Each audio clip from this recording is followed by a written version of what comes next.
Startup करना चाहते हैं या कंपनी बनाना चाहते हैं, मैं उनसे यही कहना चाहूँगा कि आप जिस भी फील्ड में हैं आप इनोवेशन पर फोकस जरूर कीजिए। भले आप टेक्नोलॉजी में हो ना, इनोवेशन सब जगह हो सकता है। टॉप मार्केटिंग एजेंसी कैसे बनी, आप यहीं से शुरुआत करिए। कैसे बनाई आपने, आपकी जर्नी भी शेयर कर दीजिए थोड़ी ब्रीफ में, और कंपनी को इस लेवल पे कैसे ले गए। कि बस वो आ रहे हैं और फुल टाइम जॉब कर रहे हैं और उनको आप 30-35 हज़ार रुपये दे रहे हो इसलिए आपने भीड़ भर ली क्योंकि यहाँ सस्ता टैलेंट मिल जाता है। ये रॉन्ग थ्योरी है।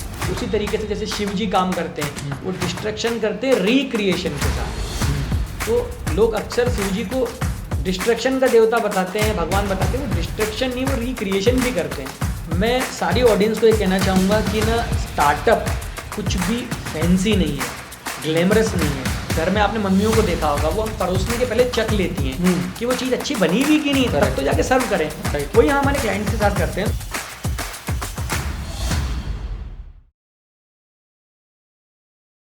Welcome back on the second inning podcast. हमारे आज के गेस्ट हैं हिमांशु चतुर्वेदी, मोशन एजिलिटी नाम के स्टार्टअप के ये फाउंडर। ये स्टार्टअप क्या करता है? ये स्टार्टअप इंडिया की one of the biggest marketing agency है। VFX, मार्केटिंग, इन सब टॉपिक्स के बारे में आज हमने काफ़ी बात करी है। इनकी जर्नी के बारे में बात करी है, इनकी कंपनी के बारे में बात करी है, इनकी विजन के बारे में बात करी है। कैसे इन्होंने पोर्शे जैसी कंपनी को ऑनबोर्ड किया, कैसे इन्होंने निसान जैसी कंपनी को ऑनबोर्ड किया, इन चीज़ों के बारे में बात करी है। इनकी स्टार्टअप फेस के बारे में भी कुछ बात हुई है। काफ़ी इंटरेस्टिंग कन्वर्सेशन है। अगर आपका इंटरेस्ट एंटरप्रेन्योरशिप, बिजनेस या इससे रिलेटेड किसी भी चीज़ में है, then this conversation will definitely interest you. So watch this till the end. और अगर अभी तक सब्सक्राइब नहीं करा है तो सब्सक्राइब कर देना, और see you on the other side. Himanshu sir, welcome on the second inning podcast. Thank you other for inviting me. Thank you. कैसे हो आप आज? मैं एकदम बढ़िया हूँ, आप कैसे हैं? मैं भी बढ़िया। चलो, काफ़ी डिले हो गया हमारे रिकॉर्डिंग को, बारिश की वजह से, मौसम की वजह से, बट फाइनली अब करते हैं हम स्टार्ट। तो शुरुआत मोशन एजिलिटी से ही करेंगे, उसी के ऊपर पूरा पॉडकास्ट है। तो मोशन एजिलिटी इंडिया की टॉप मार्केटिंग एजेंसी कैसे बनी, आप यहीं से शुरुआत करिए। कैसे बनाई आपने, आपकी जर्नी भी शेयर कर दीजिए थोड़ी ब्रीफ में, और कंपनी को इस लेवल पे कैसे लेके गए, राइट बताइए। तो मोशन एजिलिटी जो है वो एक मार्केटिंग एजेंसी है, जैसे आपने बताई। और वो टॉप एजेंसी कैसे बनी और हम करते क्या हैं एक्चुअली मैं बताता हूँ। तो हम लोग जो हैं वो बहुत सारी सर्विसेज प्रोवाइड कर रहे हैं। कंप्लीट अम्ब्रेला के थ्रू हम लोग एनिमेशन वीडियोस देते हैं, हम लोग एडवर्टाइज शूट देते हैं, हम लोग वेबसाइट डिज़ाइनिंग, हम लोग CRM सर्विस, हम लोग technology service, UI UX, social media campaign and all, और वो भी वर्ल्ड क्लास फैसिलिटी के साथ में। मोशन एजिलिटी के अंदर हमने बहुत सारे क्लाइंट्स को बहुत सारी बेस्ट सर्विसेज प्रोवाइड करके बेस्ट रिजल्ट ला के दिए। और कैसे हमारी कंपनी टॉप कंपनी बनी, तो उसका कारण यही है कि हमने ना क्लाइंट को हमेशा ना डेटा पर बात करी है। डेटा पर? और डेटा पे ही हम काम करते हैं। इसको थोड़ा एक्सप्लेन करके बताओगे, मतलब डेटा को सेंटर में रखा है, मतलब एग्जैक्टली क्या करा आपने? तो जैसे एग्जांपल के लिए अगर हम बात करें ICICI बैंक, ठीक है, अगर हम ICICI बैंक के लिए वीडियो बना रहे हैं तो हमारा फोकस हमेशा से ये होता है कि हम उनके लिए बस एक वीडियो बना के ना दे दें, या ऐड बना के ना दे दें, या कोई भी कैंपेन जो हमने ऐड कैंपेन प्लान किया या कुछ भी, बस वो बना के ना दे दें। हम ये देखते हैं कि बैंकिंग सेक्टर में कितना बड़ा मार्केट है, कितना बड़ा गैप है जो ICICI फिल कर सकती है, कितना उसका कॉम्पिटिटर कवर कर रहा है, कितना हमारी जैसी एजेंसी उसकी हेल्प करके उसके मार्केट को कैटर कर रही है, कितना वो स्पेंड कर रहे हैं बाजार में, और कितना हम ICICI बैंक को स्पेंड करवा के ज़्यादा रिजल्ट ला के दे सकते हैं। मतलब आप सारा डेटा, मतलब ये सारी चीज़ें नंबर्स में ले आते हो, क्वांटिफाई कर देते हो। राइट, वो भी एक्यूरेट नंबर्स में, खुद ही रिसर्च करके। यस, हमारी पूरी रिसर्च की टीम है, जो डेटा एनालिस्ट है हमारे, वो डेटा साइंटिस्ट है, वो पूरा रिसर्च करके देते हैं, हम एक्यूरेट डेटा लेकर आते हैं और वही लेकर हम क्लाइंट से मिलते हैं। तो अब जैसे कि इसमें दो तरीके हो गए जो काम आप करते हो उसको करने के। एक तो तरीका हो गया कि ठीक है, ये मेरा क्लाइंट है, ICICI बैंक हो गई या फिर पोर्शे हो गई आपके केस में, मुझे इसके लिए बनानी, मैंने उसका बना दिया ब्रांड बिना किसी डेटा कलेक्शन के, और ऐसे ठीक है, मैंने उसका, मान लीजिए मुझे ऐड का वीडियो बनाना है, या फिर मुझे उनका जो मॉड्यूल्स हैं कंपनी के कस्टमर्स के, कंपनी के एम्प्लॉयज़ के, उनके लिए बनाने। तो जैसे ही मेरा काम था, मैंने कर दिया, शूट कर दिया, एनिमेशन डाल दिया अपना, और करा के पैक करके दे दिया पूरा पैकेज। और दूसरा आपका वाला तरीका कि आपने पहले डेटा कलेक्ट किया, ये करा वो करा। तो दोनों में एंड प्रोडक्ट तो वही, मतलब दोनों में डिफरेंस क्या फ़र्क पड़ता है, डिफरेंस क्या होगा इसमें? एक्चुअली में दोनों में बहुत एक मेजर डिफरेंस है, क्योंकि हम जो डेटा की रिसर्च पहले करके दे रहे हैं उससे हमारे क्लाइंट को बाद में रिजल्ट्स दिखने वाले हैं एक्यूरेट। ओके। और जो रैंडमली बस बना के दे दिया उसमें एंड क्लाइंट को रिजल्ट क्या मिला इसको मॉनिटर करना बहुत डिफिकल्ट होता है। और जब एंड क्लाइंट को रिजल्ट क्या मिला ये क्लाइंट को भी नहीं पता है और आपको भी नहीं पता है तो क्लाइंट रिटेन नहीं हो पाता है क्योंकि उसको पता ही नहीं इस सर्विस का ROI क्या है। तो ROI is most important thing in any business. Correct. Right. अच्छा, अब जब हम बात करते हैं इंडिया की टॉप मार्केटिंग एजेंसीज में आने की तो फिर टॉप क्लाइंट्स की भी बात होती है। तो जैसे कि आपके टॉप क्लाइंट्स के एग्जांपल जब हम देख रहे थे तो आपका ICICI बैंक है, HDFC बैंक है, HDFC life, yes sorry, HDFC life है, पोर्शे है, निसान है, पोर्टफोलियो प्लस है। तो एज ए बिजनेस इतने बड़े बड़े ब्रांड्स को आपने ऑनबोर्ड कैसे किया? मतलब प्रोसीजर क्या होता है कि आप लोग उनको अप्रोच करते हैं, फिर मीटिंग होती है, मेल कोल्ड मेल करे जाते हैं, क्या प्रोसीजर क्या होता है ऐसे बड़े बड़े ब्रांड्स के साथ वाला? राइट। तो होता क्या है कि ना जब भी कुछ भी आप बेस्ट बनाने वाले हो मोशन जिलिटी में हम लोगों का फोकस यही रहता है कि ना हम अपने क्लाइंट को सर्व करने से पहले खुद खा के देखते हैं कि वो प्रोडक्ट क्या हमें खाने में स्वादिष्ट लगने वाला है कि नहीं लगने वाला है। एग्जाम्पल के लिए जैसे हम घर में आपने मम्मियों को देखा होगा वो हम परोसने के पहले चख लेती हैं कि वो चीज़ अच्छी बनी हुई कि नहीं तब तो जाके सर्व करें। वही हम हमारे क्लाइंट्स के साथ करते हैं। तो हम क्या करते हैं कि जैसे हमने SEO सर्विस देना स्टार्ट करी तो पहले हमने चेक किया कि हम हमारी वेबसाइट को कहाँ तक ले जा सकते हैं। हमने अपनी जब वेबसाइट इंडिया में बैठ के जब कंपनी शुरू करी, आज तो हम US में भी रजिस्टर्ड हैं, बट हमने इंडिया से शुरुआत करी और हम US में जाके वेबसाइट को रैंक करा पाए गूगल पे और हमने वहाँ से बिजनेस जनरेट किया तो हमें कॉन्फिडेंस आया कि हम हमारे क्लाइंट को भी रिजल्ट ला के दे सकते हैं। वैसे ही हमने UI डिज़ाइनिंग की बात करी जाए, जब हमने मोशन जिलिटी को गूगल के सारे मैट्रिक्स में पास करा लिया, UI में, UX में, यूजर इंटरफेस में, तो तब हमें कॉन्फिडेंस आया कि हम हमारे क्लाइंट को भी वैसी सर्विस दे सकते हैं। और पहले हम खुद रिजल्ट लाते हैं खुद के लिए और वही सब हम हमारे क्लाइंट्स के लिए अप्लाई करते हैं। तो यही चीज़ हमने अपने क्लाइंट्स के लिए करी, वही हम अपने लिए करते हैं। हमने इनबाउंड मार्केटिंग पे ज़्यादा फोकस करा, हम लोगों ने कोल्ड पिचिंग, कोल्ड मेलिंग पे ज़्यादा फोकस नहीं करा क्योंकि ये बहुत पुराने टेक्टिक्स हो चुके हैं। ठीक है। हमने मोशन जिलिटी कैसे नंबर 1 कंपनी है और क्या नंबर 1 उसका प्रोडक्ट है इस बात को फैलाया through social media, through Google, through any other PRs। तब जाके हमारे क्लाइंट्स को एक मैसेज कन्वे हुआ कि हाँ ये कोई कंपनी है, ये कोई एजेंसी है जो हमारी एक प्रॉब्लम है उसको सॉल्व कर सकती है। और कई बार हम हमारे क्लाइंट को एक ऐसे यूनिक सेलिंग पॉइंट्स देते हैं जिससे उसको पता चलता है कि उसकी प्रॉब्लम नहीं है। एग्जाम्पल के लिए किसी का 100 करोड़ का बिजनेस चल रहा है, उसको कोई प्रॉब्लम नहीं है, बट हम एज ए एजेंसी बताते हैं कि तुम्हारा बिजनेस 200 करोड़ का भी हो सकता है। मतलब जिस चीज से शायद वो खुद अवेयर ना हो वो आप उसको मैग्नीफाई करके दिखाते हो कि देखो ये भी एक दिक्कत है तुम्हारे धंधे में। राइट। ठीक है। तो अच्छा, आप कुछ कहानियाँ किससे आप करते, जैसे कि आप मेरे को बताओ पोर्शे, मैं पोर्शे को जानने में बहुत इंटरेस्टेड हूँ, और निशान का बता दो, ICICI का भी बता सकते हो कि इन लोगों के साथ का मतलब कैसे ही ऑन बोर्ड कैसे है, पोर्शे ऑन बोर्ड कैसे लेके आया आपने को ये बताओ। सबसे पहले हम अगर बात करें तो हम ICICI बैंक से शुरुआत करते हैं क्योंकि पहले बकेट में हमारे वो क्लाइंट आया था। ठीक है। तो ICICI बैंक के साथ इशू क्या हुआ था कि कोविड आने वाला था, नेक्स्ट डे अनाउंसमेंट हो गया था कि लॉकडाउन लगने वाला है। ठीक है। मतलब सरप्राइजिंगली देशवासियों को सरप्राइजिंगली पता चला, बट जो बिग जाइंट्स होते हैं इनको कहीं ना कहीं लीक होकर चीज़ें पता चल जाती हैं। वो चाहता था कि बैंक, क्योंकि बैंक लॉकडाउन में बंद होने वाली नहीं थी, तो वो चाहते थे कि बैंक में अप्रोप्रिएट बिहेवियर हो और प्रॉपर बैंक चलती रहे और उनके एम्प्लॉयज ज़्यादा से ज़्यादा सिक्योर रहें, वो बीमार ना पड़े, सर्विस वैसे ही चलती रहे और कोई भी किसी भी तरीके का इंटरफेरेंस ना हो। तो उन्होंने उसके लिए प्लान करा कि यार हम लोग एनिमेशन वीडियोस के थ्रू इस चीज़ को फैलाएंगे अपने एम्प्लॉयज़ के बीच में और अपने कस्टमर के बीच में कि वो उन लोगों को बैंक आते हैं तो किस टाइप से बिहेव करना चाहिए ताकि वो कोविड से बचे रहें, और उनके एम्प्लॉयज़ को भी कि वो क्या अप्रोप्रिएट बिहेवियर करें कि उनकी प्रोडक्टिविटी भी डिस्टर्ब ना हो और उनकी फैमिली भी प्रॉपर चलती रहे। अगर वो वर्क फ्रॉम होम में है, वो भले वो ऑफिस वर्क फ्रॉम ऑफिस काम कर रहे हैं या वो लोगों से इंटरेक्ट भी कर रहे हैं तो कैसे ही काम करते रहे, क्योंकि जैसे आप देख रहे हो कि सब लोग घर में सिक्योरली बैठे हुए और उनके एम्प्लॉयज़ को ऑफिस आना पड़ रहा है तो डर की भावना भी रहेगी, सारी चीज़ें रहेंगी। तो ये उनका एक मेजर इशू था। तो जब उन्होंने एनिमेशन वीडियो, क्योंकि शूट के लिए टाइम नहीं था, और एनिमेशन वीडियो के थ्रू उन्होंने इस प्रॉब्लम को सॉल्व करने के बारे में सोचा, तो उनके पास पहले ही ऑलरेडी, क्योंकि जैसे आप लोग जानते हैं जब बात होती है इंडिया के अंदर की ना बड़ी कंपनीज, तो लोगों के दिमाग में आता है कि यार बड़ी कंपनी मतलब मुंबई, पुणे, बेंगलोर यहीं पर होगी, तो लोग उन्हीं के पास अक्सर चले जाते हैं।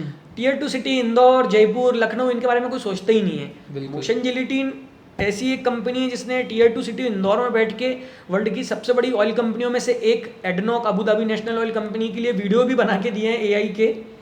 तो ऐसे भी अचीवमेंट्स हैं हमारे पास। तो बट ICICI के केस में मैं बताता हूँ, तो ICICI बेंगलोर की एक कंपनी से वीडियो बनवाती थी। मैं नाम नहीं लूँगा उनका, और वो लोग बहुत अच्छी डिलीवरी करते थे, अच्छा काम करते थे, हम भी कर रहे थे। बट जब ऐसा टाइम आया तो वो लोग एक वीडियो की डिलीवरी 4 वीक्स में करते थे। जब ICICI उन्होंने फास्ट डिलीवरी के लिए बोला तो उन लोगों ने बोला कि हम पूरा मैकेनिज्म भी यूज़ कर लेंगे तो 2 वीक्स में दे पाएंगे। ICICI ने सर्च करा कि ऐसी कौन सी कंपनी है जो हमारी इस प्रॉब्लम को सॉल्व कर सकती है। तो जैसे हमने बताया कि मोशन एजिलिटी में हम यूनिक प्रोपोर्शन से प्रॉब्लम सॉल्व करते, तो हमारा एक सबसे बड़ा सॉल्यूशन में से एक ये भी है कि हम ना ऑन टाइम डिलीवरी करते हैं। लोगों को लगता है कि यार जैसे हमारी USP ये हुआ करती थी, on time delivery with cost effective और विद हाई क्वालिटी। तो लोगों को लगता था कि यार हाई क्वालिटी तो सबको चाहिए, ऑन टाइम भी सबको चाहिए, और अफोर्डेबल रेट में भी सबको चाहिए तो सबको देने वाले कितने हैं? जो क्वालिटी बोल रहा है वो प्राइस नहीं सही दे पाता है क्वालिटी के कारण, और जो प्राइस और क्वालिटी को कंट्रोल कर पा रहा है फिर वो टाइम पे डिलीवरी नहीं दे पाता। बट हमने ये तीनों प्रॉब्लमें सॉल्व करी, और ये कोई नॉर्मल चीज़ नहीं है, ये हमारा सिस्टम हमने ऐसा डेवलप किया, हमारी टीम को हमने ऐसा ट्रेन किया है, तब जाकर हम इस प्रॉब्लम को सॉल्व कर पाए। तो ICICI के केस में हमारे को यही चीज़ काम आई कि उनको फास्ट डिलीवरी चाहिए थी।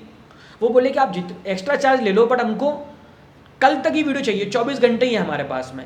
और मेरी टीम उसी दिन मैंने एक दिन पहली वर्क फ्रॉम होम में भेज दी थी, क्योंकि मुझे भी इंट्यूशन आ रहा था कि कहीं ना कहीं कुछ प्रॉब्लम होने वाली है। तो हम कल कोई कांड हो उससे पहले ही, क्योंकि मैं ना उसके पहले US ट्रेवल करके आया था और मैंने कंडीशंस देखी थी। अच्छा। तो हमने ICICI को बोला कि आपको 24 नहीं, हम 23 घंटे के अंदर वीडियो बना के देंगे, जो 2 वीक्स में बेंगलोर की कंपनी दे पा रही थी। और हमने उनको 23 घंटे के अंदर, हमारी टीम वर्क फ्रॉम होम में थी, उसके बावजूद भी आपस में हमारा कम्युनिकेशन इतना बेटर था।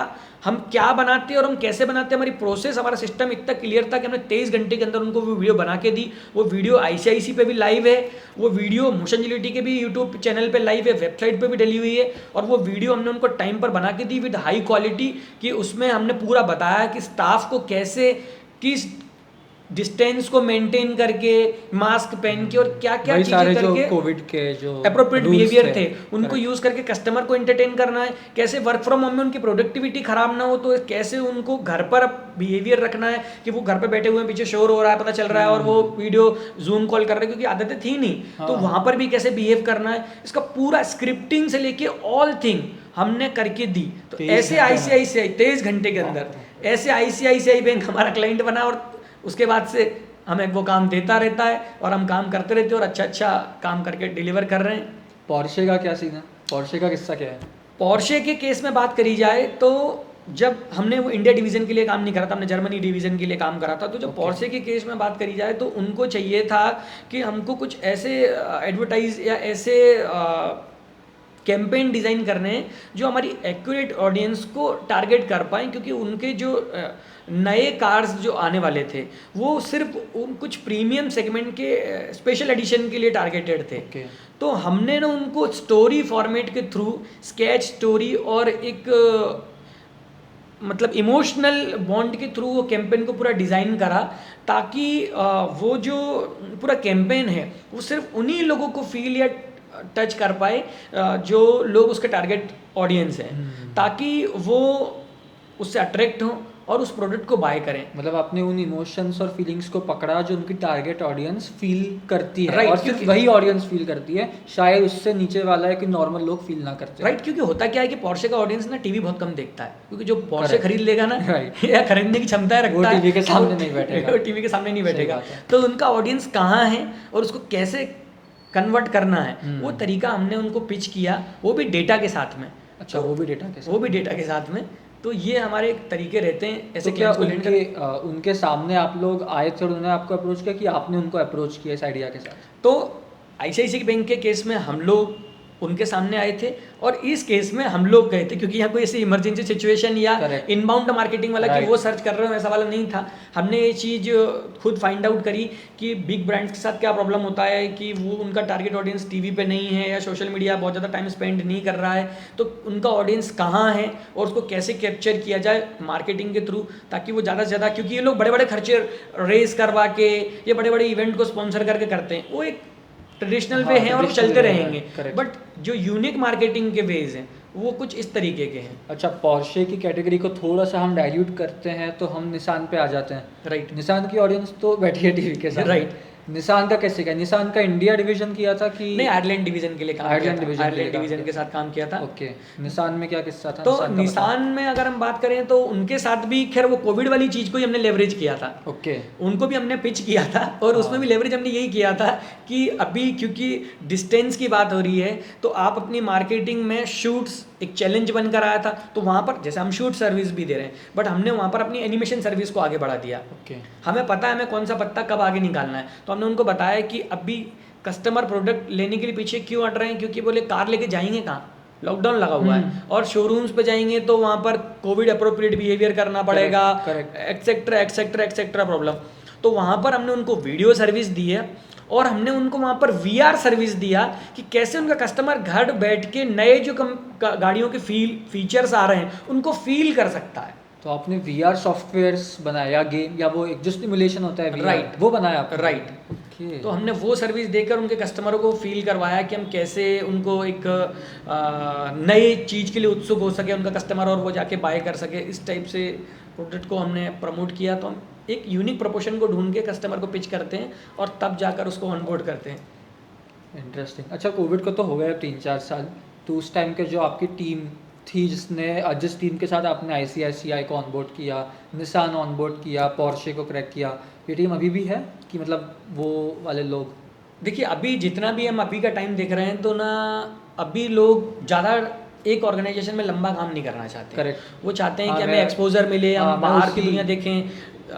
इंदौर छोड़िए, मुंबई छोड़िए, लोग US जाना चाह रहे हैं और जो बेस्ट टैलेंट है उसको हायर करने के लिए सारे लोग इंटरेस्टेड हैं। हाँ, मैं उसी नज़रिए से पूछने वाला राइट तो मेरा फोकस कभी भी ना लोगों को बंधन में बांधना नहीं रहता है। मेरा फोकस हमेशा ना टैलेंट के साथ काम करने का रहता है, टैलेंट के साथ मैं काम कर सकूं। तो मैं ना लोगों के साथ काम कैसे करता हूं कि अगर आप एज ए ट्रेनी मुझे ज्वाइन कर रहे हो तो मेरा फोकस रहेगा कि मैं आपको जितना हम लोगों को आता है उतना बेस्ट टैलेंट बना सकें और तब तक तो आप हमारे पास ही रहेगा जब तक हम आपको लर्निंग दे रहे हैं। उसके बाद भी आप रिटर्न हमारे साथ रहो, इसके लिए ना हम प्रॉपर ट्रेनिंग्स करवाते रहते हैं। हम बाहर जो भी बेस्ट मटेरियल है, जो एक्सपर्ट्स हैं, उनसे ट्रेनिंग करवाते रहते हैं ताकि वो बंदा हमारे साथ बने रहने में इंटरेस्टेड रहे। क्योंकि आजकल लोग सिर्फ पैसों के लिए जॉब नहीं कर रहे हैं, वो जॉब कर रहे हैं या काम कर रहे हैं ग्रोथ के लिए। तो जैसी जिसको ग्रोथ चाहिए हम उस तरीके से उसके साथ काम करते हैं। अगर कोई किसी और कंपनी में जाकर काम करना चाहता है बट वो एज ए कॉन्ट्रीब्यूटर हमारे साथ जुड़ा रहना चाहता है कि वो हमारे साथ हमारी टीम से निकल चुका है बट वो हमारी टीम को ट्रेनिंग दे सकता है अभी भी, 1 घंटा निकाल के 2 घंटा निकाल के, तो हम उसके साथ अभी भी काम कर रहे हैं, वो हमारी टीम को ट्रेनिंग प्रोवाइड कर रहा है। लोग आजकल कल्चर को भी कंसिडर करते हैं। Right, culture is the most important thing. तो यही कल्चर है। एक कॉफ़ी होना कि मेरे वहाँ पर एक कॉफ़ी है, मैं बैठ के कॉफ़ी पी सकता हूँ, ये कोई कल्चर नहीं है। ये सब पुरानी चीज़ें हो चुकी हैं। मेरे ऑफिस में ना कैरम है खेलने के लिए, मैं कैरम खेल सकता हूँ, कैफे एरिया है या कूल सोफा पड़ा हुआ है, बीन बैग्स हैं, ये सब बहुत बहुत ओल्ड स्कूल चीज़ें हो चुकी हैं। कल्चर का मतलब ये होता है कि आप अपने एम्प्लॉयज़ को सुन रहे हैं और एक एम्प्लॉय जो भी है या आपका टीममेट जो है वो अपने फाउंडर को समझ पा रहा है, उससे जुड़ा हुआ है। आपने अवतार मूवी देखी होगी, उसमें ना उनके जो भी सवारियां रहती थी जिस पे बैठ के वो घूमते थे, उनके साथ वो अपनी एक चोटी टाइप की चीज थी, उससे कनेक्शन बनाते थे। वो कनेक्शन होना चाहिए फाउंडर और जो भी उसके टीम है उसके बीच में, तो हम वो कनेक्शन बिल्ड कर पाते हैं। हमारे साथ कई लोग हैं जो अभी खुद की कंपनियां चला रहे हैं, स्मॉल वेंचर्स, तो हम उनके साथ ऐसे कंट्रीब्यूटर काम करते हैं कि हम उनको मौका देते हैं, अगर वो एक्सपर्ट्स हैं तो, कि आप ये वाला काम अभी भी आप संभालो करो, हमारे पास काम है तो भी देते हैं। बाहर मार्केट में किसी को रेफरेंस देना हो तो मैं पीछे नहीं हटता हूँ अभी भी रेफरेंस देने में कि यार इससे काम करो, ही इज़ द बेस्ट।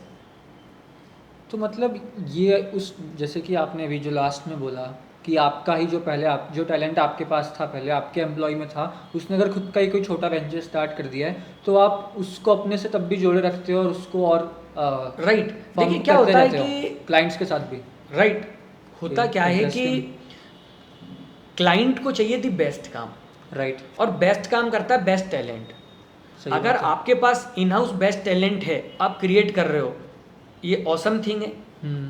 बाहर कोई बेस्ट टैलेंट है जो आपकी हेल्प कर सकता है, डबल ऑसम थिंग है। क्यों? क्योंकि आपके पास में ना कोई भी प्रेशर नहीं है इसकी सैलरी का, इसके अप्रेजल का, और कोई भी चीज़ का, आपको बस चैनलाइज करना है उस तक। बस चैनलाइज करना है। तो आपको ना बेस्ट टैलेंट की टीम बनाना आना चाहिए, वो होती है कंपनी। ना कि ना आपके वहाँ 1000 लोग बैठे हुए हैं और काम करने वाले उसमें से सिर्फ ना 100 ही हैं और बाकी के 900 लोगों की भीड़ बस भर रखी है आपने, कि बस वो आ रहे हैं और फुल टाइम जॉब कर रहे हैं और उनको आप 30-35 हज़ार रुपये दे रहे हो, इसलिए आपने भीड़ भर ली है क्योंकि यहाँ सस्ता टैलेंट मिल जाता है। ये रॉन्ग थ्योरी है पूरी। मतलब आपका आपके एम्प्लॉयज़ को और जो टैलेंट्स हैं उनको रिटेन करने में इतना विश्वास नहीं मेरा रिटेन करने में पूरा विश्वास है विश्वास। पूरा विश्वास है। वो रिटेन मतलब वो मेरे से जुड़ के रहे। अच्छा, उनको बांध के रखने में विश्वास बांध नहीं के है रखने कि में ये विश्वास टैलेंट नहीं है। मेरे ही पास रहे। टैलेंटेड है तो बंद के वैसे भी नहीं रहेगा, बंद के वही रहेगा जो टैलेंटेड नहीं है। ये बात तो सही है। अच्छा, अब जैसे कि ये टैलेंटेड टीम की भी बात हो गई, ऐसे बड़े बड़े क्लाइंट्स की भी बात हो गई, और ऐसे लेवल पे जाने की भी बात हो गई जहाँ पे मोशन एजिलिटी है, जहाँ पे आप एज अ फाउंडर हैं आज Right. कंट्री में होगा, या फिर हम इंटरनेशनल में बात कर लें तो आप शायद टॉप 5 कंपनीज Yes. में, इंटरनेशनल ब्रांड्स में आप तो आते क्लच हैं। ने हमें अवार्ड दिया है 2020 से लेकर अभी तक कंटिन्यूस टॉप 5 कंपनी में से चूज़ किया हमें। द मैनीफेस्ट ने हमें चूज़ किया, द डिज़ाइन कंपनी ने हमें चूज़ किया, इस साल फ्री प्रेस ने हमें कवरेज दिया था, टाइम्स ऑफ इंडिया में कवरेज दे चुका है। तो ऐसे डिफरेंट अदर दैनिक भास्कर ने हमें कवरेज दिया, दैनिक जागरण ने हमें इंटरनेशनली नेशनली फ्रंट पेज पे कवरेज दिया था पूरे ऑल इंडिया। तो ऐसे बहुत सारे हम अवार्ड से रिकॉग्नाइज हुए हैं। तो ऐसी किसी चीज़ तक, ऐसे किसी लेवल तक पहुंचने के लिए इन सभी एस्पेक्ट्स को लेके अगर एक यंग इंसान है यहीं का, इंडिया का, और इंडिया का भी अगर मैं कहूँ टीयर 2 टीयर 3 का, इंदौर, भोपाल, नागपुर, रायसेन, ऐसी जगहों का, तो उसको कैसे अप्रोच करना चाहिए अपनी लाइफ में, उसको अपनी वो बिजनेस जर्नी कैसे देखनी चाहिए, कैसे वो स्टार्ट करे ऐसे किसी मुकाम पे पहुंचने के लिए? देखिए, जैसे मोशन एजिलिटी एक एडवर्टाइजमेंट एजेंसी है, ठीक बात। तो मेरा कहना ये है कि आप सिर्फ एडवर्टाइजमेंट एजेंसी ना हो, किसी भी फील्ड की कंपनी अगर आप हैं और आप अपना स्टार्टअप करना चाहते हैं, बिजनेस बनाना चाहते हैं या कहीं जॉब करना चाहते हैं, तीनों ही लोगों के लिए मेरा एक सिंपल सा मैसेज है, और वो ये है कि आप प्रॉब्लम को फाइंड करें, गैप को फाइंड करें और उसको फुलफिल करें ऐसे जैसे कि वो आपकी ही प्रॉब्लम हो। अगर आप इस तरीके से काम करेंगे तो मार्केट में हमेशा आपके लिए बहुत बहुत ज़्यादा अपॉर्चुनिटी है, क्योंकि बिग जाइंट्स कंपनी के साथ भी बहुत सारी प्रॉब्लम्स हैं। जिन कंपनियों का गैप फाउंड करके हमने जाइंट्स को अपना क्लाइंट बनाया, या जब हम इनिशियल डेज में थे तो हमने स्मॉल कंपनीज को अपना क्लाइंट बनाया था, स्टार्टअप्स को अपना क्लाइंट बनाया था, क्योंकि लोगों को प्रॉब्लम सॉल्विंग लोग मिल नहीं रहे हैं। तो आप ना ये मत करो कि ना किसी ने कोई टैक्सी कंपनी बना ली है तो मेरे शहर में अभी टैक्सी कंपनी नहीं तो मैं फटाफट वो कर लूँगा क्योंकि ये प्रॉब्लम है। ये कोई प्रॉब्लम नहीं है, अभी आपके शहर में वो आए नहीं है, वो आप जैसे ही बनाओगे या फिर आप कर रहे हो प्रोसेस, वहाँ पर भी वो प्रोसेस कर रहे हैं, वो भी आ जाएंगे। तो अपने वहाँ ये बहुत होता है कि बाहर कोई स्टार्टअप लॉन्च हुआ उसको कॉपी यहाँ बना लेते हैं। अमेजोन हुआ तो उसका कॉपी आ गया, ऊबर हुआ तो उसका आ गया, कोई और स्टार्टअप है तो उसका आ गया। ये बहुत हो रहा है। मैं ये तो और बड़े स्तर पे भी हो रहा है, छोटे स्तर पे भी हो रहा है। तो ये मत करो, प्रॉब्लम फाइंड करो। जैसे ओयो है, वो होटल चेन की प्रॉब्लम सॉल्व कर रहा है, बट एयरबीएनबी ने उन लोगों की प्रॉब्लम सॉल्व करी जो होम सिकनेस में रहते हैं, जिनको होम स्टे ज़्यादा पसंद आता है। तो जैसे मैं कभी भी ओयो या कोई और ब्रांड चूज़ ही नहीं करता हूँ। मैं कहीं भी जाता हूँ ऑल ओवर द वर्ल्ड, मैं एयरबीएनबी चूज़ करता हूँ। क्यों? क्योंकि मुझे ना किचन चाहिए रहता है, क्योंकि मेरा फूड का प्रॉब्लम है। तो मैं खुद फूड कुक करता हूँ या घर से किसी को लेके जाता हूँ, वो फूड कुक करके बना के मुझे दे और मैं टाइम पे अपना फूड खा पाऊँ। या होटल के बाउंडेशंस जो रहते हैं उनको मैं फील ना करूँ, होम सिकनेस ना हो, मुझे होम जैसा फील बना रहे। तो ये प्रॉब्लम को सॉल्व किया उन्होंने। तो आप जब भी प्रॉब्लम सॉल्विंग करेंगे, पहले तो प्रॉब्लम को फाइंड करें, फिर उस जो गैप जो लोग फिल नहीं कर पा रहे हैं उसको फाइंड करें और फिर उसको अपनी प्रॉब्लम समझ के सॉल्व करें। हम जब भी क्लाइंट के लिए काम करते हैं, हमने ICICI बैंक के लिए 23 घंटे में इसलिए कंप्लीट कर पाया क्योंकि वो प्रॉब्लम हम भी फील कर रहे थे। उसको प्रॉब्लम, हमने अपनी प्रॉब्लम माना कि हमारा एम्प्लॉय हमसे कोऑर्डिनेट कैसे करेगा लॉकडाउन में, तो वो ऐसे करना चाहिए। तो हम वो दिन भर वो प्रॉब्लम को ही सॉल्व कर रहे थे और उसी को वीडियो में बना रहे थे। आप जी रहे थे उस चीज को खुद ही। राइट। तो वो जब तक आप जियोगे नहीं, उसको प्रॉब्लम को अपनी प्रॉब्लम नहीं समझोगे, तब तक आप उसको सॉल्व नहीं करोगे। जब आप उसको अपनी प्रॉब्लम समझेंगे तो उसको सॉल्व करेंगे और फिर वो सोल्यूशन के लिए तो सब वेट कर रहे हैं। सही है। अब अगर हम ये तो हम थोड़ा ब्रॉड एस्पेक्ट में बात कर ली कि आप किसी भी डोमेन में कोई भी गैप सर्च कर लो। अब इसको अगर हम थोड़ा सा नीच डाउन करके सिर्फ मार्केटिंग पे आ जाते हैं कि अगर वही यंग इंसान है, उसने डिसाइड कर लिया कि उसको मार्केटिंग में बनाना है, राइट तो अब मार्केटिंग, ये उसको एक अम्ब्रेला टर्म मिल गई है। Right. तो मार्केटिंग में वो कोई एजेंसी बनाना चाह रहा है, कोई बिजनेस बनाना चाह रहा है, या खुद ही किसी तरीके से काम करना चाह रहा है, तो इसमें वो कैसे आगे बढ़े, इसमें वो कैसे क्या क्रिएट कर सकता है, क्रिएट करने की अपॉर्चुनिटी कहाँ से बना सकता देखिए जैसे मार्केटिंग है, अभी तक जैसे मोशन जिलिटी जो मार्केटिंग करती है वो टेक्नोलॉजी बेस्ड करती है। Okay. हम टेक्नोलॉजी के सॉल्यूशंस भी देते हैं, सिर्फ यूआई यूएक्स से नहीं, हम लोग गेमिंग से लेकर एड शूट से लेकर मेटावर्स से लेकर सारे सॉल्यूशन प्रोवाइड करते हैं। तो आपको ना इस टाइप से सॉल्यूशंस ढूंढने पड़ेंगे। जैसे कोई एक एग्जाम्पल कंपनी है जो ना किसी ब्रांड्स के लिए, जैसे मामा अर्थ के लिए कोई कंपनी है जो ना एड शूट करके अच्छा देती है, उसके पोस्टर्स बहुत अच्छे बनवा रही है, होर्डिंग्स बहुत अच्छे लगवा रही है, प्रिंट मीडिया में बहुत अच्छा एडवर्टाइज दे रही है। बट आप टेक्नोलॉजी से, जो अभी एआई चल रहा है, उसको यूज़ करके कैसे उसकी हेल्प कर सकते हैं, कैसे उसके कस्टमर तक ज़्यादा अवेयरनेस पहुंचा सकते हैं, कैसे उसके कस्टमर और उसके बीच में ट्रांसपेरेंसी का पूल क्रिएट कर सकते हैं। अगर आप ऐसा कुछ टेक्नोलॉजी सॉल्यूशन भी लेकर आएंगे तो आपका कस्टमर आपसे ज़्यादा अट्रैक्ट होगा, और जो वो एजेंसी है, जब उसका कस्टमर उससे ज़्यादा अट्रैक्ट होगा तो वो एजेंसी ऐसी कंपनी को हायर करना चाहेगी, मामा अर्थ या कोई भी और कंपनी जो इस टाइप का सॉल्यूशन लेकर आई, टेक बेस्ड या जो भी है, मतलब ट्रेडिशन से हटके आपको इनोवेशन पे काम करना होगा। और जब आप इनोवेशन पे काम करेंगे तो चीज़ें जाकर होंगी। इवन अगर हम बात करें जायंट्स की, तो आप ये चीज़ गूगल में भी देख सकते हैं। इनिशियल लेवल की कंपनियों को छोड़ दिया जाए, आज हम गूगल की बात करें, माइक्रोसॉफ्ट की बात करें, गूगल में जब तक लेरी पेज थे बहुत इनोवेशन हुए हैं। सुंदर पिचई के टाइम में आप इनोवेशन सर्च करिए, आपको बहुत कम इनोवेशन मिलेंगे, शायद एक दो ही मिले इनोवेशंस। कोई बोलेगा क्रोम बनाया, वो लेरी पेज का ही आइडिया था, उसको इन्होंने इम्प्लीमेंट किया। तो इनोवेशन ज़्यादा ना होने के कारण ही आज गूगल है ना वो प्रॉब्लम में फंस रही है, और माइक्रोसॉफ्ट, इनविड जैसी कंपनियां आगे निकल रही हैं। माइक्रोसॉफ्ट ने इनोवेशन पे बहुत फोकस किया हुआ है। अभी उन्होंने चैट जीपीटी में इन्वेस्ट किया, उसको लिंक्डइन से लेकर सारे अपने अपने अलग अलग प्लेटफॉर्म के साथ इंटीग्रेट कर रहे हैं। तो जितना ज़्यादा आप इनोवेट करते रहोगे उतना ज़्यादा आप ग्रो करोगे, क्योंकि ट्रेडिशनल कंपनी कुछ कर रही है, आप इनोवेशन के साथ आइए। एप्पल के साथ भी मेरे ख्याल से यही हुआ, एक समय के बाद एप्पल में भी इनोवेशन जो है वो थोड़ा सा ऐसा धीमे धीमे हो गया। राइट। तो एप्पल तो इनोवेशन के लिए जाना जाता था, हाँ। बट अभी टिम कुक के ज़माने में ज़्यादा कुछ दिख नहीं रहा है इनोवेशन साइड से, तो वो प्रॉब्लम फेस कर ही रहे हैं। और अभी वो एआई में अपने जो हार्डवेयर है वो भी इनवीडिया का यूज़ करना चाह रहे हैं। तो इनवीडिया ग्रो कर रहा है क्योंकि वो इनोवेशन कर रहा है। हाँ, तो ये सामने एग्जांपल है Nvidia, तो क्या तो ग्रो कर रहा है Nvidia। राइट। तो जितने भी ऑडियंस हैं मेरे जो स्टार्टअप करना चाहते हैं या कंपनी बनाना चाहते हैं, मैं उनसे यही कहना चाहूँगा कि आप जिस भी फील्ड में हैं आप इनोवेशन पे फोकस जरूर कीजिए। भले आप टेक्नोलॉजी में हो ना, इनोवेशन सब जगह हो सकता है। अच्छा, एआई को लेके मेरा एक सवाल है, आप लोगों ने जैसा भी काम किया, जैसा भी आप काम करते हैं, उसमें एआई को आपने अपना एज ए हेल्पर यूज़ किया है कि एआई का आपको और आपके एम्प्लॉयज़ को खतरा नज़र आया है? खतरा, एक बात बताओ, जब साइकिल के बाद में बाइक आई थी तो लोगों के लिए वो खतरा बनी थी क्या, या फिर साइकिल बनाने वाली एजेंसियों के लिए खतरा बनी थी क्या, कंपनियों के लिए, कि मार्केट बनी? एआई को जो खतरा समझ रहे हैं वो एक्चुअली खुद खतरे में है। ओके। हीरो कंपनी जो साइकिल बनाती थी उसने बाइक बनाई, इसलिए वो जायंट बन पाई। करेक्ट। तो एआई या कोई भी इनोवेशन, जैसे मैंने पहले बताया ही, वो कभी भी खतरा नहीं होते हैं अगर उनको सेफ्टी के साथ यूज़ किया जाए और रेगुलेशन के साथ यूज़ करा जाए तो वो हमारे दोस्त होते हैं। जैसे हम बात करें कि हम पहले क्लाइंट के पास जब जाते थे, ढेर शीट्स पीडीएफ बना बना के ले जाते थे डेटा की। अभी हमारे पास एआई टूल है, वो इजीली डैशबोर्ड के थ्रू उनको बता सकता है कि ना क्या हम आपके लिए काम करने वाले हैं, क्या हमारा पुराना पीओसी है और क्या नया हम करने वाले हैं। तो ये चीज़, डेटा आपकी इंडस्ट्री का क्या है, हमने क्या करा हुआ है और आपके लिए क्या करने वाले हैं, तीनों हमने डैशबोर्ड पे दिखा दिया उसको, जो उसको ग्राफ के थ्रू, ग्राफिक्स के थ्रू दिख रहे हैं। तो 5 मिनट में पिक्चर क्लियर हो गई। करेक्ट। एक जाइंट कंपनी के सीएमओ के पास में या फाउंडर के पास में या जो भी लीडिंग हेड पर्सन, डायरेक्टर्स, उनके पास टाइम कहाँ है? तो 5 मिनट में, 2 मिनट में आपका काम हो गया। नहीं तो 5 मिनट तो आप पीपीटी दिखा रहे थे, वो बोर हो रहा था, भगा दिया आपको। पीडीएफ दिखा रहे थे, बोर हो गया, भगा दिया आपको। तो आपका काम इजी हो गया, अब आप ज़्यादा क्लाइंट को कैटर कर सकते हो।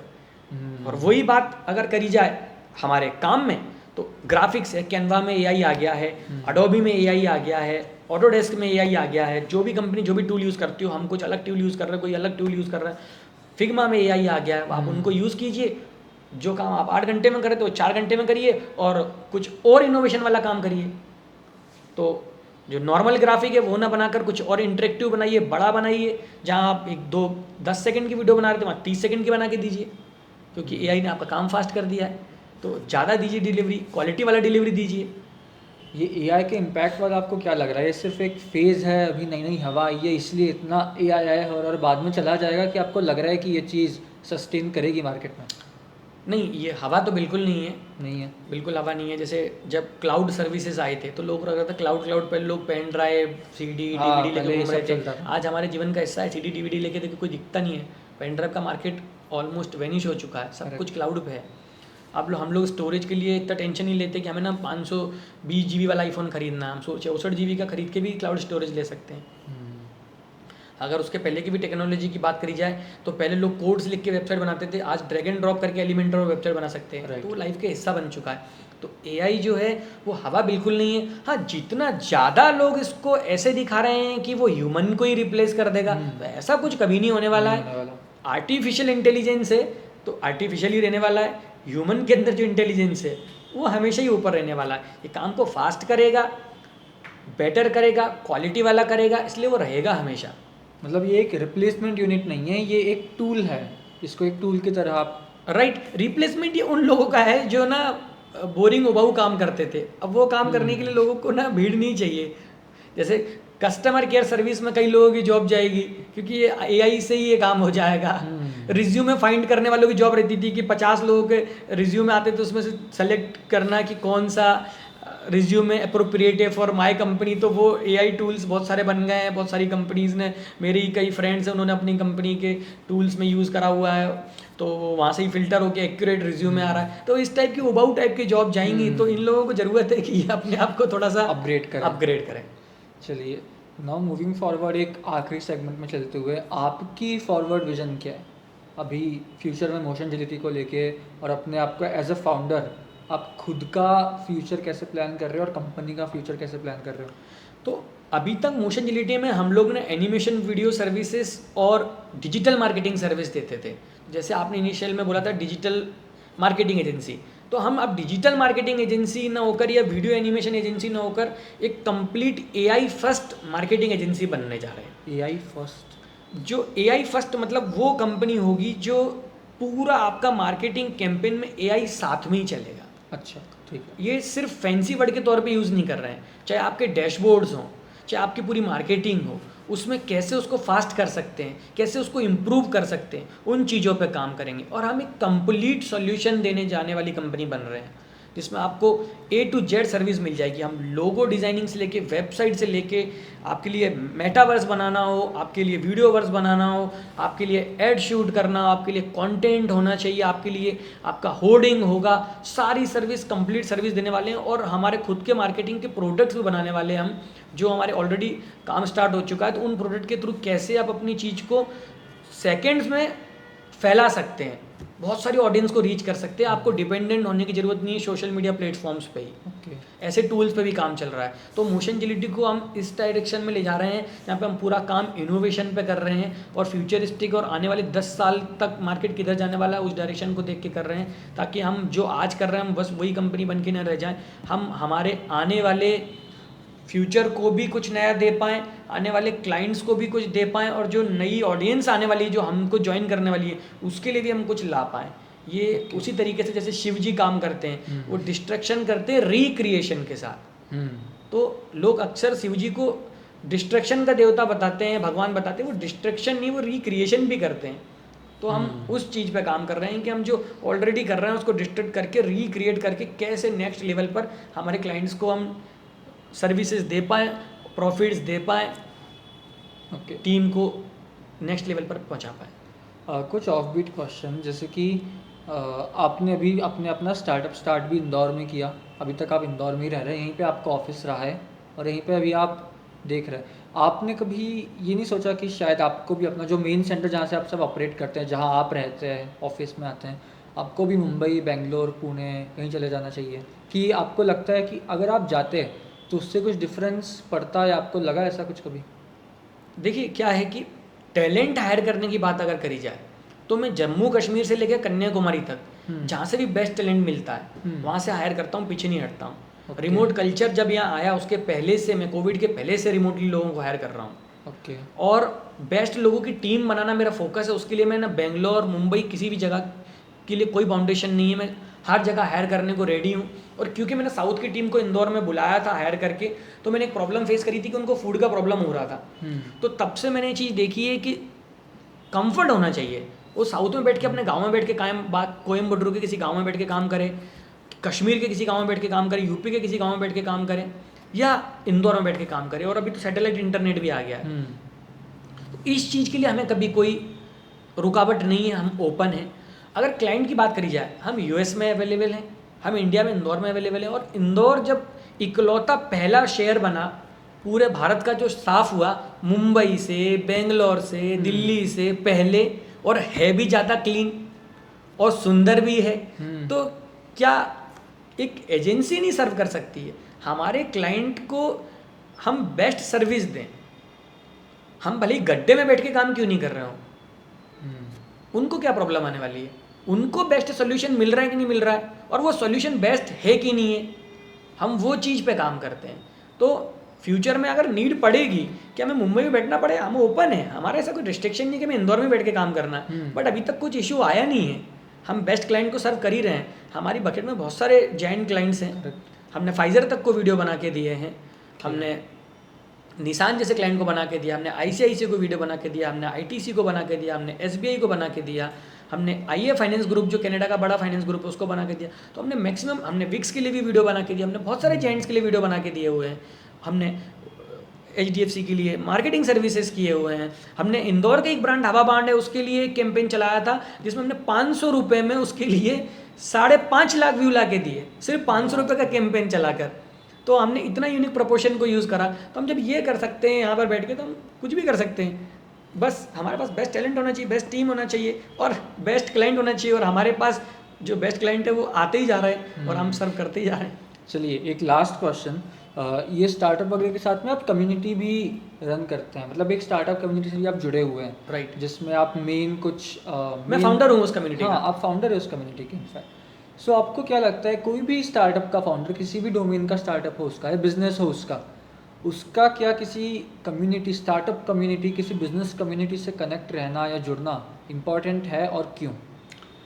अगर कम्युनिटी पे बात करी जाए, स्टार्टअप को कम्युनिटी से जुड़ना इंपॉर्टेंट है कि नहीं है, ये तो है ही है। कम्युनिटी क्या रोल प्ले करती है वो भी थोड़ा सा बताता हूँ, और मैंने कम्युनिटी क्यों बनाई। तो मेरी कम्युनिटी का नाम ई-रूफ है। ओके। एंटरप्रेन्योर रूफ इसका फुल फॉर्म है। और क्योंकि मेरा ऑफिस टॉप 6 फ्लोर पे हुआ करता था हमारी बिल्डिंग में, और सैटरडे संडे ऑफिस खाली रहता था, तो मेरे दिमाग में आइडिया आया कि यार जब सैटरडे संडे को हम किराया भर रहे हैं, तो ना तो लैंडलॉर्ड को कोई फ़ायदा हो रहा है, ना मुझे कोई फ़ायदा हो रहा है। ये ऑफिस खाली है, तो क्यों ना इसको पूरे शहर के लिए खोल दिया जाए।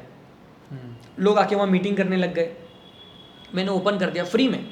अच्छा। लोग आपस में आकर मीटिंग करने लग गए, नेटवर्किंग करने लग गए, डिस्कशन करने लग गए। तो कुछ लोगों ने मेरे से मेंटरशिप सपोर्ट मांगा, और वहीं से शुरुआत हुई इस कम्युनिटी की। मैंने उनको मेंटरशिप सपोर्ट देना शुरू करा, तो वो मेरे सिमिलर फील्ड के थे। जब उनको फ़ायदा हुआ तो डिफरेंट फील्ड के लोगों को उन्होंने बताया, और जब वो मेरे से हेल्प लेने आए तो मुझे लगा चैलेंज कि यार मैं इनकी हेल्प कैसे करूँगा, यार कोई मिल्क प्रोडक्ट वाला है या किसी अलग इंडस्ट्री का है। तो फिर मैंने ऐसे एक्सपर्ट जिनको मैं जानता था, क्योंकि मैं नेटवर्क ज़्यादा करता हूँ, ठीक बात, कि उनको मैंने आपस में कोलैबोरेट करवाया। तो उनको इतना एंटरटेन नहीं किया गया, पर मुझे ज़्यादा किया गया। जब मैंने उनको पूछा, एग्जांपल के लिए कोई एक बड़े व्यक्ति हैं जिन्होंने 500 करोड़ की कंपनी बनाई, और मैंने किसी को बोला कि यार उनके साथ वो हेल्प कर सकते हैं, तो वो बोले यार मेरे को ज़्यादा एंटरटेन नहीं करा। तो मैंने रीज़न पता करने की जब उनसे कोशिश करी अदर साइड से, तो उन्होंने पूछा कि हाउ सीरियस ही और शी इज़। वो मुझे कैसे पता चलेगा, मेरा टाइम वेस्ट तो करने नहीं आ गया, वैसे ही मेरे पास टाइम कम है। तो मैंने कहा यार आपको मैं कैसे पता चले, तो बोले तुमने कुछ बनाया है अभी इनिशियल डेज में।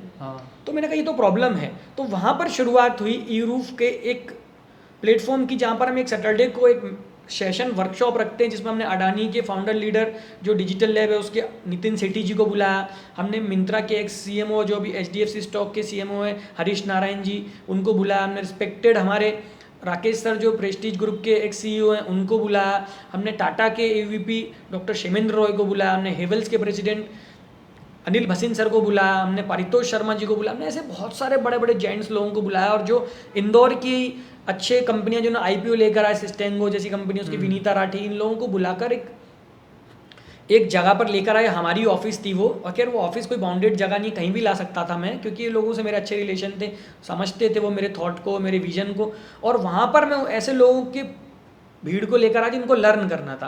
तो वहाँ से वो वर्कशॉप शुरू हुई। फिर सेकंड प्रॉब्लम मुझे पता चली कि स्टार्टअप को सर्विस लॉन्च करने में, सेल्स करने में प्रॉब्लम आ रही है, और मुझे पता चल रहा है कि यार तो बड़ी आसानी से प्रोडक्ट सेल हो सकता है, इसका प्रोडक्ट इतना अच्छा है।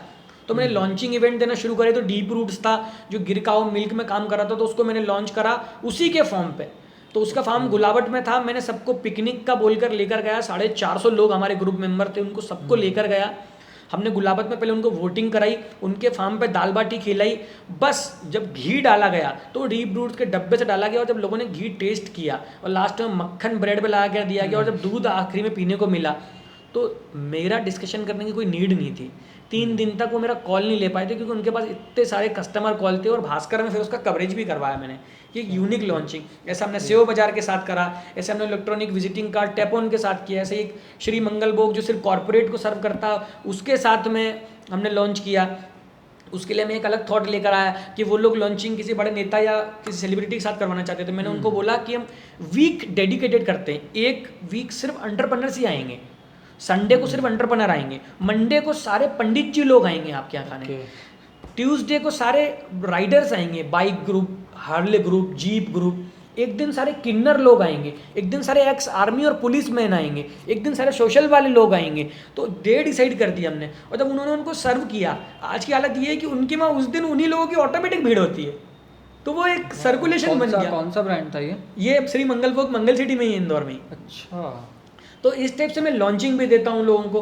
उसके अलावा एक नेटवर्किंग, प्योर नेटवर्किंग इवेंट करवाता हूँ, जिसमें आके लोग नेटवर्क करते, कार्ड एक्सचेंज करते, अपने डिस्कशंस होते हैं। तो हम कहीं भी कंट्री करके मिलते हैं, जैसे कबीलो पे, टेरेजा पे, या कहीं भी अच्छी जगह पे हम मिलते हैं, साथ में खाते पीते हैं, थॉट शेयर करते हैं, और अपने अपने घर चले जाते हैं। और एक हम लोग साथ में बॉन्डिंग हो। तो मेरा फोकस ई रूफ खोलने के पहले ये था कि कम्युनिटी बहुत सारी थी और बहुत अच्छा सर्व कर रही थी, हेड स्टार्ट थी, अच्छा सर्व कर रही, स्टार्टअप ग्राइंड है, ई चाय जिसका मैं खुद सिटी हेड हूँ वो हो गई, IMA है बहुत पुरानी, बहुत पुरानी और बहुत लीजेंड कम्युनिटी, लोग ऑलरेडी बहुत अच्छा सर्व कर रहे थे।